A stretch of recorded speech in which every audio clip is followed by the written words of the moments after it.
Piney Pirate history. Let's take a ride and find out about the legends like Captain Kidd and Blackbeard, or some Blackbeard, mostly gray, orange, and I don't know, I'm trying, give me a break. We'll go on an adventure to Chestnut Neck and we'll check out some pirate history. And it's a little bit different, this history, because this history is about privateers. Let's take a ride.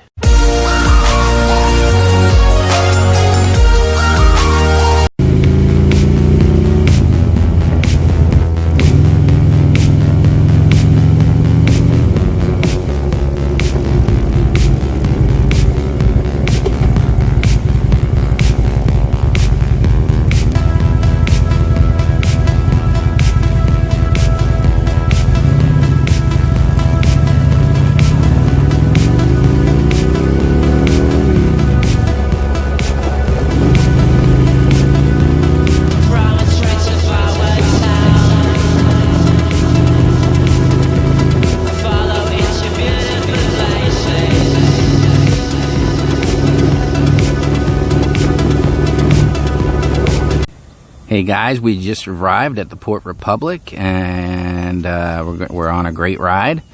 And you're probably thinking, why am I showing you my heel toe shifter? Well, that would be because there is no heel shifter. That flew off during the ride. Every ride has something that makes you remember it. This would be it for me. In the next couple clips, I'm going to post some maps, and you can press pause on the video and you'll see the ocean. I'll do standard view and satellite view. You'll see the Great Bay, how ships could come in through there, how it funnels down into the Molucca, and where the neck of this river is by checking out those maps. So hopefully this schmah piece of thing won't happen to any of you guys. Let's get moving.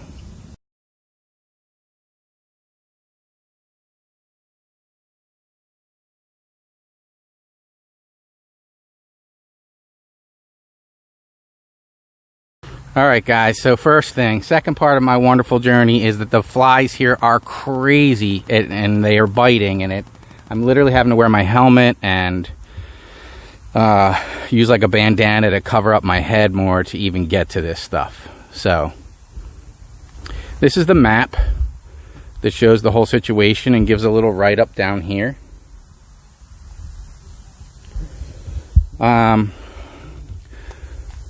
There's some interesting things. Basically what it says is this was a town, a small village that was used to help pirates who had plundered British vessels. There's the bike. Regain, I wouldn't say regain, sell their stuff to the interior by taking it down the Molucca and onto the train tracks into the city. And eventually the privateers took it too far. So first let me get into what privateers were. Privateers were people who had received permission from the colonies to pirate or plunder British vessels. And there's a mix of history, but some of it suggests that they were already pirated. The people that did most of this were people that were already pirating. Now, in this battle of Chestnut Hill, apparently what happened was they took a ship named the Venus, just took the whole ship. And there was a gentleman on it named Micaiah Smith, and that was the straw that broke the camel's back. Sir Henry was not okay, in honor of the privateers who sailed and fought for America's independence. Sir Henry was not okay with them taking the ship and taking Micaiah Smith. So he decided he was going to send in a fleet to burn the whole village down.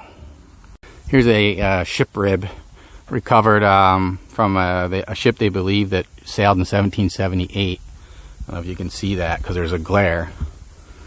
And so let's continue. So the British decide they're going to burn this whole joint down.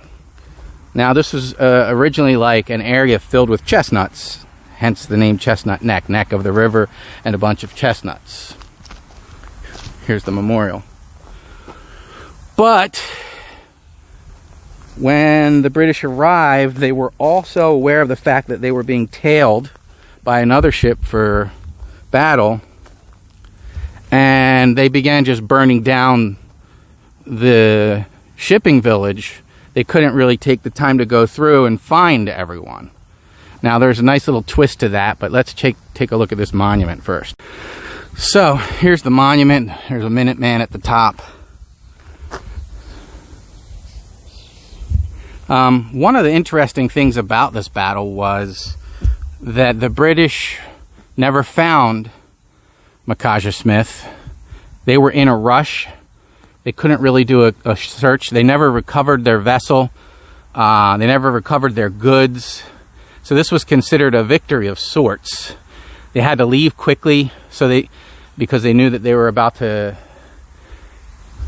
possibly face a battle, ship to ship. So they just started burning everything down. James Bell was apparently one of the British soldiers in charge, and an area of flies, I warn you, biting flies.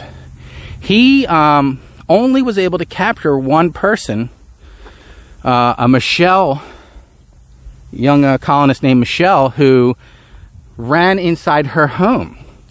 Well, they didn't want to burn her home down with her in it.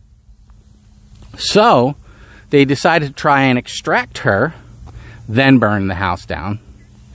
And apparently she escaped via some type of tunneling system that was in the area that she was aware of. Several years later, so smitten with Michelle was James that he came back, looked for her, and they actually married. So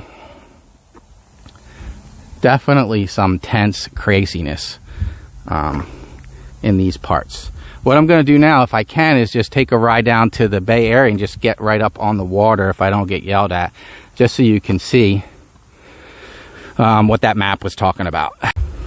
Alright guys, so there's a couple of my buddies there, and we're right up on the neck of the river.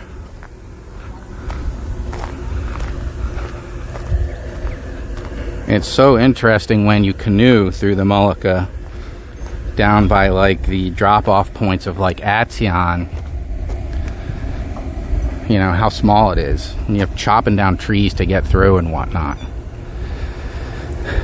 getting stuck on sand barges and stuff in a canoe. And then look at this, look how open this is.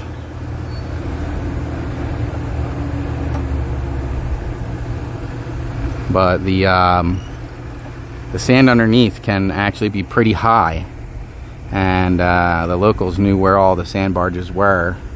They would lead British ships over them on purpose at times. This is obviously a docking boat to pick up your gas. Pretty amazing day, minus the losing my heel shifter.